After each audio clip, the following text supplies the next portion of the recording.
This video, we're going to list interesting Dorne facts you may or may not know. This is an extra Dorne video to help wrap up this region. Number 1.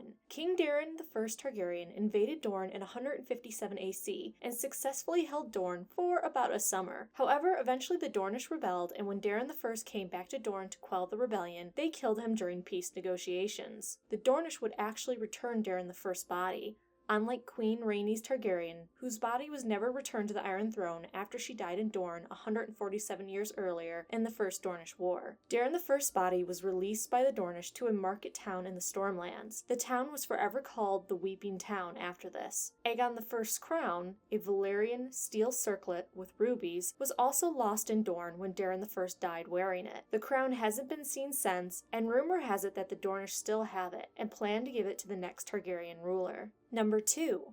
When the Great Spring Sickness occurred in 209 AC, it killed tens of thousands of people in Westeros. However, Dorne didn't suffer from the Great Spring Sickness. Instead, they closed their roads and ports to travelers. Going along with that, number 3, the future King Aegon V Targaryen and his future Lord Commander of the Kingsguard were in Dorne during the Great Spring Sickness. When one of their horses died and they wanted to bury it, the Dornish men told them, "Sand dogs must eat and feed pups. His flesh will feed the dogs or feed the sands. In a year, his bones will be scoured clean." This is Dorne, my friend. This shows us yet another unique facet of Dornish culture. Number 4. Speaking of Dornish culture, which you can hear about more in depth in my Strange Dornish Customs video, Dorne is the only one of the 7 kingdoms to treat men and women equally, allowing women to hold titles and lands. Dorne is also incredibly sexually liberated, allowing for multiple partners and homosexuality. Because of this, the stigmas against bastards you see in the rest of Westeros aren't present in Dorne. Number 5.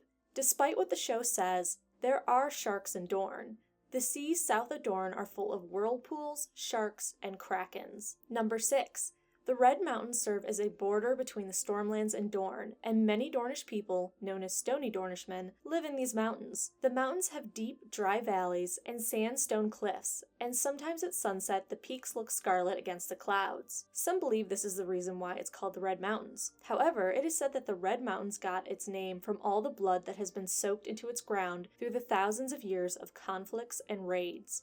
Number 7. House Uller used to be one of the most powerful houses in Dorne. However, after the Martells took control of Dorne, their power diminished considerably. And they still like to remind people that they used to control half of Dorne before the Martells rose to rule the country. Because of their saltiness over losing power, House Uller is the most likely of any Dornish house to rebel, and they often have. House Uller would fight on the side of the Blackfyres in 3 of the 5 Blackfyre rebellions. Yeah, they really hated losing power. Number 8. The Dornishmen and women are actually divided into 3 types: the salty Dornishmen, who live on the east coast of Dorne and have the most Rhoynar blood, the sandy Dornishmen that have the most First Men blood in them, but a spattering of Andal and Rhoynar as well, and the stony Dornishmen, who have the least amount of Rhoynar in them, but quite a bit of First Men and Andal blood. Number 9.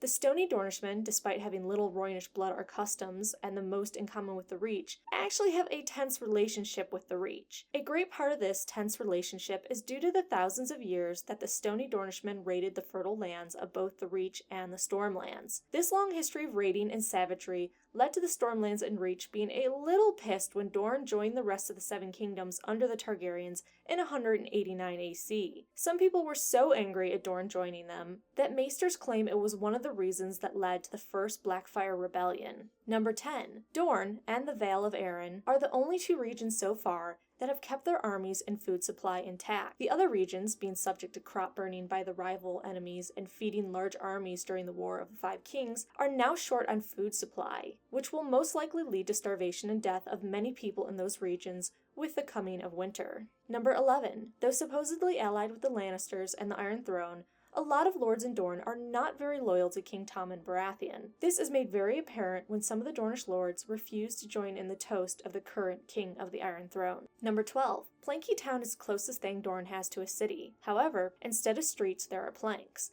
and the shops, halls, and houses are made from pole boats, barges, and merchant ships lashed together with hempen rope. So those are my favorite facts about Dorne. You can write yours below.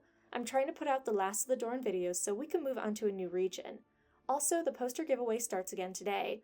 All you have to do is leave a comment on a video published between July 27th and August 1st. On August 2nd, I'll randomly pick a comment, and you can decide what poster you want. This is open to international subscribers.